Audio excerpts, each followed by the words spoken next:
Dear students, आज की इस वीडियो में हम इलेक्ट्रोमैग्नेटिक वेव्स के ट्रांसवर्स नेचर को प्रूव करेंगे बेटा। अब उसके लिए हमें क्या करना पड़ेगा, जैसा कि हमें पता है बेटा, ईएम वेव्स जो होती हैं these are produced by accelerated और ऑसिलेटिंग चार्ज। ठीक है बेटा, या मैं ये बोलूँ कि these are produced by electric field vector and magnetic field vector जब आपस में इंटरेक्ट करते हैं वो उसकी वजह से प्रोड्यूस होती हैं। तो हमें क्या प्रूव करना है, बेसिकली इलेक्ट्रिक फील्ड वेक्टर और मैग्नेटिक फील्ड वेक्टर को परपेंडिकुलर प्रूव करना है to the direction of propagation of wave. मतलब सीधा सीधा ये बोला जाए कि both electric field vector and magnetic field vector are perpendicular to the direction of propagation of wave. Clear है? ये हम प्रूव करेंगे। मैं यहाँ लिख भी देता हूँ और उसी के लिए हम फिर आगे सारा जो है मैथमेटिकल पार्ट करेंगे बेटा। तो देखते हैं बेटा कैसे होगा ये। बेटा मैंने यहाँ लिख दिया है ताकि हमारे लिए इजी हो जाए कि जब भी ये टॉपिक पूछा जाए तो हमें प्रूव क्या करना है। To establish transverse nature of EM waves we will prove that electric field vector and magnetic field vector are perpendicular to the direction of propagation of wave. मतलब हम ये प्रूव करेंगे जो है E और B दोनों ही direction of propagation of wave के क्या होगा, परपेंडिकुलर होगा बेटा, उसके अलोंग नहीं होगा। इसका मतलब ये भी बोल सकते हैं हम। ठीक है बेटा, तो ये चीज़ हमें ध्यान देनी है। उसके लिए अब मैं कुछ कंस्ट्रक्शन कर रहा हूँ, वो देखेंगे और कुछ चीज़ें हम अज्यूम करेंगे। देखते हैं बेटा कैसे करना है इसे। तो देखें बेटा क्या है, consider a plane electromagnetic wave travelling in x direction. अब आप सोचें, देखो यहाँ से वेव जो है ना एक्स डायरेक्शन में इस तरफ जा रही है, इन दिस वे। ठीक है, प्लेन ईएम वेव है। अब आप सोचो, इस तरह से मैं रिप्रेजेंट कर रहा हूँ बेटा, दो एंड्स। ये वाला जो मेरा हाथ है that is representing this face OEFG, और जो ये वाला है दैट इज़ रिप्रेजेंटिंग ABCD। ठीक है, तो यहाँ से इस एंड से इस एंड की तरफ जा रही है। ठीक है, it means right of this plane जो है there will be no electromagnetic wave, कोई कंपोनेंट नहीं होगा उसका। ठीक है, so the values of electric and magnetic fields will be zero to the right of the face ABCD। Clear है बेटा, मैंने बताया अभी आपको। But to the left of this face the values of two fields, मतलब electric field vector और magnetic field vector की बात कर रहा है, क्योंकि उन्हीं की इंटरेक्शन से ईएम वेव बनती है बेटा। तो वो किस पे डिपेंड करती है, that depends on x and T. X मतलब पोजीशन एंड टी मतलब टाइम। ठीक है, क्योंकि जो वेव है that is travelling along x axis बेटा। सो एक्स एक्सिस पे क्या डिस्टेंस है उसका और कितना टाइम है उस इंस्टेंट ऑफ टाइम पे, उन दो फैक्टर्स पे डिपेंड करता है बेटा, not on y and z. क्योंकि आपने +1 में भी पढ़ा होता है कि कोई भी वेव की जो इक्वेशन होती है that is dependent on position and time. वहाँ पे आपको पढ़ाया जाता है कि जो वेव है that depends on position and time बेटा। क्लियर? क्योंकि अब एक्स एक्सिस के अलोंग चल रही है, प्लेन वेव है, तो वाई और जेड पे डिपेंडेंट नहीं होगी। तो देखते हैं इसका प्रूफ अब आगे कैसे प्रोसीड होगा, कैसे चलेंगे हम आगे। तो बेटा वो कहता है कि इफ़ क्यूब, ये जो क्यूब बनाया हमने, does not enclose any charge then according to Gauss's law. अब आप बेटा समझदार हैं, गॉसेस लॉ क्या बताता है? वो हमें बताता है जो फ्लक्स होता है that is equal to 1/ε0 times the net charge threading through the closed surface. ठीक है बेटा जी, तो वो कह रहे हैं कि इसमें अगर मैं इमेजिन कर लूँ कि कोई चार्ज ही नहीं है इस पूरे क्यूब में, तो बेटा फ्लक्स क्या होगा? सिंपल, तो इलेक्ट्रिक फ्लक्स क्या हो जाएगा थ्रू द क्लोज्ड लूप, या मैं सीधा सीधा बोलूं इस क्यूब के थ्रू जो फ्लक्स होगा that will become E.ds। Flux का ये फॉर्मूला होता है बेटा, और गॉसेस थ्योरम कहती है कि जो इलेक्ट्रिक फ्लक्स होता है that is 1/ε0 times the total charge threading through the cube, इस क्यूब के थ्रू। ठीक है, ये जीरो है, अगर जीरो है तो बेटा फ्लक्स क्या हो जाएगा? जीरो हो जाएगा ना। ठीक है, क्लियर? ये चीज़ याद रखनी है बेटा। अब मैं क्या कर रहा हूँ, इसको मैं स्प्लिट कर रहा हूँ, क्योंकि मैंने देखो यहाँ पे लूप लगाया है, लूप मतलब ये पूरा क्यूब की बात कर रहा हूँ मैं। अब क्यूब जो है that is made up of 6 faces बेटा। अब हम क्या करेंगे, अगर पूरे क्यूब के थ्रू फ्लक्स 0 है तो इसका मतलब थ्रू ऑल द 6 फेसेस जो फ्लक्स होगा उन सब का जो सम होगा that will come out to be 0। या मैं सिंपल भाषा में बोलूं, net flux through all the 6 faces will be equal to 0। Clear है? इसको स्प्लिट कर देता हूं मैं 6 फेसेस के थ्रू और देखते हैं क्या आता है बेटा, और इसको नंबर दे देते हैं 1। क्लियर? तो मैंने यहां पे स्प्लिट किया ई डॉट डी एस और यहां पे ये फेस ले लिया बेटा ए बी सी डी। ठीक है जी, प्लस नेक्स्ट लिया फिर ई डॉट डी एस और सरफेस कौन सा ले लिया, ए बी सी डी ये रहा, तो इसके पैरेलल वाला फेस ले लें। ठीक है, ओ ई एफ जी ये हो गया, ये 2 फेसिस बेटा। ठीक है, अब बात करते हैं नेक्स्ट 2 फेसिस की। तो नेक्स्ट 2 फेस जो ले रहे हैं हम, ये अपर और ये बॉटम। ठीक है बेटा, अपर और बॉटम वाले फेस, प्लस मैं यहां लिख रहा हूं और that is E D S, E dot D S F G B C plus फिर ई डॉट डी एस, ये बॉटम वाला सरफेस है तो इसको मैं लिख रहा हूं बेटा ओ ए डी ई। लो जी, अब प्लस करते हैं, देखो ये भी हो गया, ये भी हो गया, टॉप हो गया, बॉटम हो गया। अब फ्रंट और बैक फेस की बात करें अगर हम, तो फ्रंट में क्या होता है, ये बन रहा है हमारे पास, तो बेटा ये है एफ, ये आपको अगर देखें F G B C, sorry ये तो टॉप फेस है, F C D E. Clear है बेटा? ये चीज ध्यान देनी है। E dot D S front page plane है F C E D. Clear है बेटा?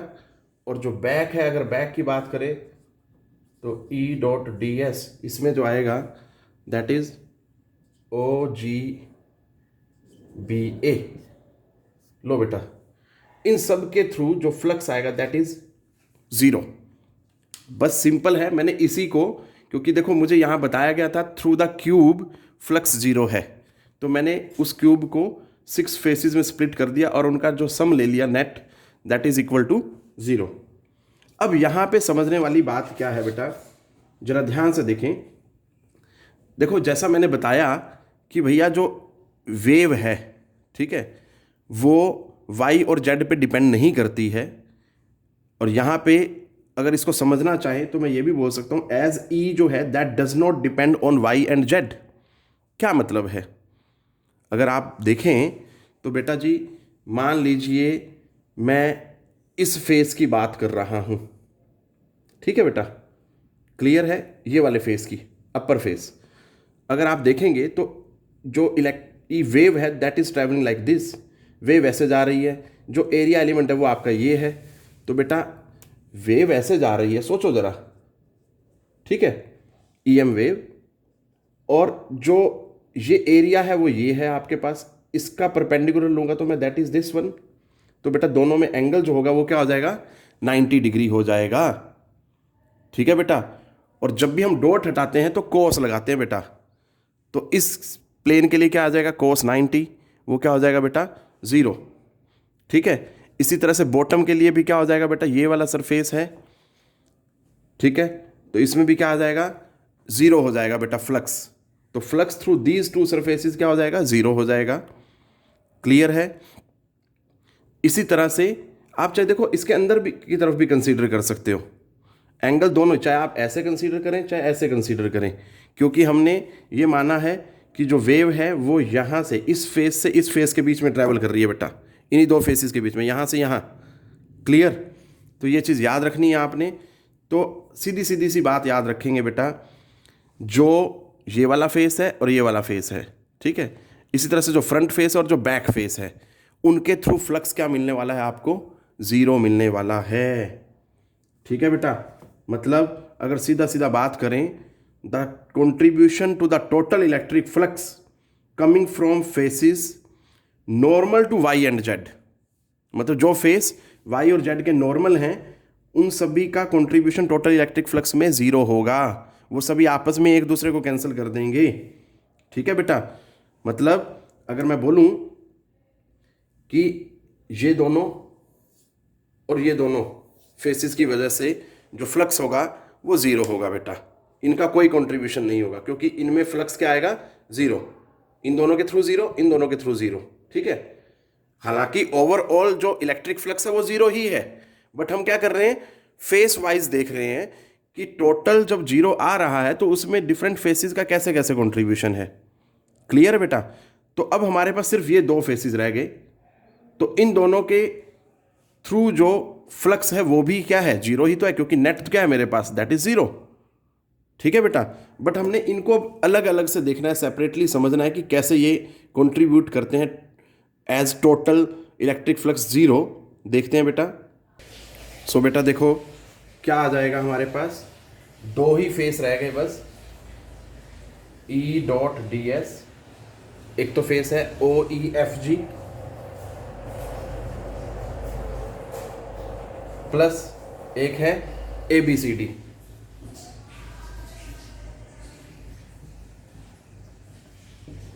That will give us zero बेटा।